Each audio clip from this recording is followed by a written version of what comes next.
नमस्कार, मैं हूँ संतोष कुमार भारद्वाज। आज मैं आपके सामने बहुत ज़्यादा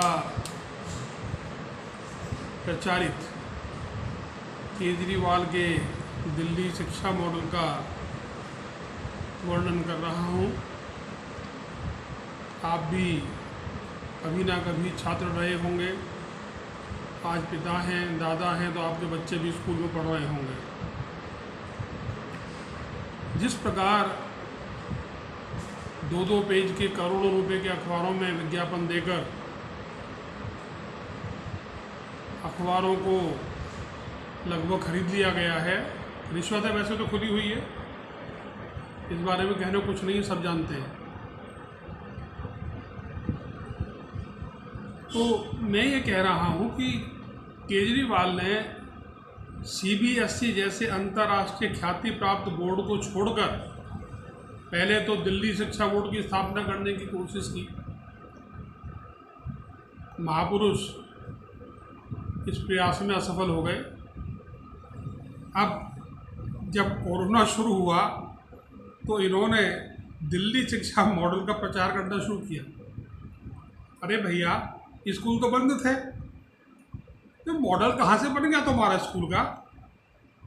अब मैं ये सारा कुछ इसलिए कह रहा हूँ कि मैं दिल्ली में ही पढ़ाऊँ, primary school, higher secondary school, और जैसे पढ़ाने वाले थे और जैसे पढ़ने वाले थे मैं अच्छे से जानता हूँ। मैंने रीजनल कॉलेज ऑफ एजुकेशन और दिल्ली यूनिवर्सिटी जैसे बहुत अच्छी गुणवत्ता वाले संस्थानों से शिक्षा ग्रहण की है, और मैं शिक्षा प्रणाली, इसकी गुणवत्ता का ज्ञान भी रखता हूँ। मैं यहाँ पढ़ा भी हूँ तो पढ़ाया भी है, और एक प्रिंसिपल के तौर पर रिटायर हुआ था। मैंने दिल्ली विश्वविद्यालय के CIE that is education faculty से M.Ed की उपाधि हासिल की, और इस दौरान मैंने जो विषय चुना वो था प्रशासन। इसके लिए एक डिजर्टेशन देना पड़ता है, हम इसको थीसिस भी बोल सकते हैं यहाँ। तो उस दौरान कुछ ऐसा हुआ कि मेरे सुपरवाइज़र बहुत ज़्यादा बीमार हो गए और मुझे सारा काम खुद ही करना पड़ा। फिर भी मेरी हिम्मत नहीं आ रही, और मैं अनेकों स्कूलों में गया, आंकड़े इकट्ठे किए, और मैंने एक थीसिस तैयार करके सबमिट किया। जो मैंने पाया वो मैं आपको स्पष्ट बता रहा हूँ कि दिल्ली के स्कूलों में दिस वाज 1976-77 अराजकता का माहौल था। अब एरा गैरा नत्थु खेरा कोई भी रिश्वत दे के टीचर बन जाता था, हायर परसेंटेज वाले लटकते रहते थे। अब हम थोड़ा आगे चलते हैं तो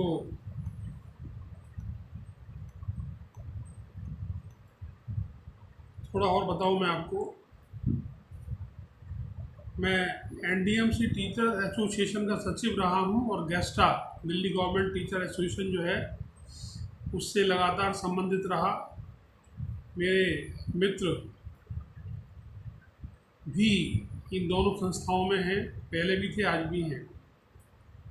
तो अब मैं जो आपको बता रहा हूँ, मैंने वो स्थिति भी देखी है जब दिल्ली के स्कूलों में टीचर इतने ज़्यादा कम थे कि बच्चे को पढ़ाने के लिए टीचर ही नसीब नहीं होता था।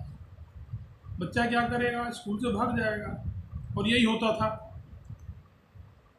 अब वर्तमान समय में आ रहे हैं तो मैं ये देख रहा हूँ कि 9वीं में इंटरनल असेसमेंट के कुछ मार्क्स होते, 10 नंबर होते हैं, और अगर हम बच्चे को 10 में 10 नंबर दे दें तो 23 नंबर लेके तो पास हो ही सकता है। फिर भी क्या है कि 9वीं और 11वीं क्लास में बच्चों को लटका दिया जाता है। रही बात परीक्षा परिणाम की, ये तो इन महापुरुष के सत्ता में आने से बहुत पहले ही परीक्षा परिणाम अच्छे आने शुरू हो गए थे। यहाँ पीटीए मीटिंग भी होती है, प्रावधान है, होती है नहीं होती ये आपको देखना है। आप सोचिए आप खुद कितनी बार पीटीए की मीटिंग में गए, उसका एजेंडा क्या था, उसके मिनट्स कहाँ हैं, उसके बाद आपने जो तय किया क्या वो इम्प्लीमेंट हुआ। अब हम दूसरे महापुरुष की बात करते हैं, सिसोदिया की। अब इनके हाथ में वो जादुई लैंप और जादुई छड़ी कहाँ से आ गई जिससे इन्होंने ओवरनाइट स्कूलों को उद्धार कर डाला। अगर किसी का पिता शिक्षक है तो क्या उसकी औलाद ब्रह्मज्ञानी हो जाएगी? मैं नहीं समझता।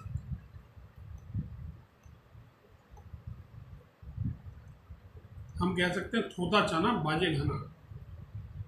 स्कूलों में मिड डे मील मिलता है और मैंने देखा कि बहुत से बच्चे तो मिड डे मील लेके ही चंपत हो जाते हैं, और कुछ ऐसे बच्चे मिलते हैं जो कभी स्कूल में आते ही नहीं, उनकी हाजिरी चल रही है। टीचरों को फॉलो की सुविधा भी है, लेट आने वाले भी हैं, मेहनती टीचर बहुत हैं, उनकी कोई कदर नहीं है। हकीकत में यदि आपने मेहनत मदद की एक अफसर के रूप में, एक टीचर के रूप में, तो आप लोगों की आँख की किरकिरी बन जाएंगे और आपको वहाँ से हटाने की हर संभव कोशिश की जाएगी। अब टीचरों की बात देखिए, आप क्या क्या काम कराए जाते हैं, ऐसे ऐसे काम जिनसे उनका कोई लेना देना नहीं है। वैक्सीनेशन हो रहा है, टीचर्स की ड्यूटी लगा दो। सैकड़ों टीचर्स कोरोना के शिकार हो गए, कई टीचर मर गए, उनकी बीवी बच्चों का क्या? अब एक बहुत बड़ी परेशानी है, तुम्हें 4-5 का स्टाफ दे रखा है, हेड क्लर्क भी है, सुपरिटेंडेंट भी है, क्लर्क भी है स्कूल के अंदर, मगर ऑफिस का काम टीचर ही करेंगे। वर्दी बांटना हो, मिड डे मील बांटना हो और लिखत पढ़त का कोई भी काम हो, वर्दी बांटनी है, किताबें बांटनी है, कोई भी काम हो, क्लर्क नहीं करेंगे, टीचर ही करेंगे। चलो ठीक है, फिर उसके बाद क्या होता है? जनगणना। उससे पेट नहीं भरा तो इलेक्शन में ड्यूटी लगा दो। और हमने देखा कई टीचरों को तो 6-6 महीने 7-7 महीने हमें से ही ऑफिस स्कूल से बाहर निकाल दिया गया, जाओ वहाँ ड्यूटी करो जाके। अब इनका मॉरल कैरेक्टर कितना हाई है वो देखिए आप। गली गली शराब की दुकानें खुलवा दी। अरे वो शराब पियेंगे माँ बाप तो बच्चों पे क्या असर पड़ेगा, सोच के देखिए आप। अब मैं इस गुणवत्ता की बात करता हूँ, तुमने दावा करने से पहले क्या स्कूल का पैनल इंस्पेक्शन कराया? जब पैनल इंस्पेक्शन कराया उसमें कौन कौन लोग आए? क्या वो लोग इस काम के लिए क्वालिफाइड थे? क्या उनको अनुभव था इस चीज़ का? अब जब इंस्पेक्शन हो ही गया तो आपने बच्चों की कॉपियाँ देखी, क्या टीचर ने साइन कर रखे थे कॉपी के ऊपर? क्या बच्चे का इंडेक्स पूरा भरा हुआ था, टीचर के साइन थे, टीचर की डायरी बनी हुई थी? क्या प्रिंसिपल ने डायरी साइन की थी? क्या प्रिंसिपल की लॉग बुक बनी हुई है? क्या प्रिंसिपल ने कक्षा में जाकर अध्यापक के टीचरों को देखा? क्या उसने रिमार्क्स लिखे? क्या उसने टीचर से वो नोट कराए? क्या टीचर्स और बच्चों का अटेंडेंस रजिस्टर देखे गए? अगर बच्चे ने कोई गलती की है कॉपी में, आपने चेक किया, क्या पुनरावृत्ति हुई उसकी? अध्यापक पढ़ाने आ रहा है क्लास, क्या उसने लेसन प्लान बनाया? जो उसने डायरी में लिखा क्या उसने वही पढ़ाया? क्या प्रिंसिपल ने चेक किया कि जो पढ़ाया जा रहा है वही डायरी में लिखा गया है? अब एक बात और है, क्या आपने देखा कि बच्चे और टीचर्स टाइम पे आ जा रहे हैं? उनकी अटेंडेंस टाइम से मार्क हो रही है? मैंने अटेंडेंस रजिस्टर खोले और देख के मैं हैरत पड़ गया। हैरत में 4 महीने से बच्चों की फर्जी अटेंडेंस लग रही थी, अनसाइंड रजिस्टर्स। बच्चों की कॉपी चेक कर रहे हैं, गलती निकाली क्या? गलती निकाल के बच्चे को बताई क्या? क्या बच्चे ने उस चीज़ को समझा? क्या आपने उस बच्चे के माँ बाप को बुला के कभी कोशिश की कि भाई देखो बच्चा गलती कर रहा है, इसे ठीक कराओ? अब हम पढ़ा रहे हैं, बोर्ड पे हमने लिख दिया। क्या हमने क्लास में घूम के देखा कि बेटा तूने क्या किया? क्या तू नोट्स बना रहा है? हमने सवाल दिया, बच्चा गलत कर रहा, सही कर रहा है, क्या हमने खोल के देखा? क्या हमने कभी बच्चे को बुला के बोर्ड पे पूछा, भाई देखियो करके दिखा जरा, ये सवाल तेरे को आता है कि नहीं आता? ये प्रिंसिपल का काम है देख रहा। अब बिल्डिंग चमका दी, नए डेस्क लगा दिए और आपका स्कूल बढ़िया हो गया। अरे शादी के लिए बहू थोड़ी तैयार कर रहे हो, क्वालिटी तो मेंटेन करनी पड़ेगी। क्या ऑडियो विजुअल एड्स हैं? क्या चार्ट्स हैं स्कूल के अंदर? क्या टीचर मैथमेटिक्स टीचर के पास ज्योमेट्री बॉक्स है? अब एक समस्या और है, मिड डे मील मिलनी चाहिए बच्चे को 6 पूरी, मिल रही है 2 पूरी। सब्जी का जो स्टैंडर्ड हमने प्रेस्क्राइब किया है, क्या वो स्टैंडर्ड बच्चे को हम दे रहे हैं? क्या बच्चे को हमने खाने के लिए प्लेट्स दी हैं? क्या आपने देखा है? अगर देखा तो रिकॉर्ड दिखाइए।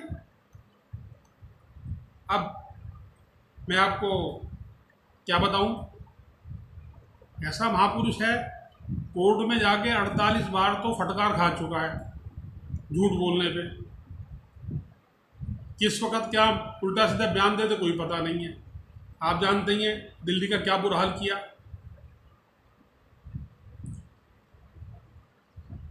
शाहीन बाग किसानों का आंदोलन, हर वो सुविधा मुहैया कराई जो उनको नहीं मिलनी चाहिए थी। दिल्ली सरकार, अरे तुम सरकार से वेतन प्राप्त कर रहे हो, you are not suppose to talk against the government and the LG, you are drawing your salary from the government treasury. फिर भी धड़ल्ले से प्रधानमंत्री के खिलाफ, गृह मंत्री के खिलाफ, किसी के खिलाफ भी बोल देते हैं। और जब प्रमाण मांगा जाए वो है नहीं, वो मानते हैं ना कि 100 बार झूठ बोल दो तो सच हो जाएगा। अब मैं ज़्यादा क्या कहूँ, आप खुद समझदार हैं, आप इनके मॉडल को देखिए, परखिए और खुद ही देखिए मैंने गलत कहा है सही कहा है। बहुत बहुत धन्यवाद, फिर मिलेंगे, तब तक के लिए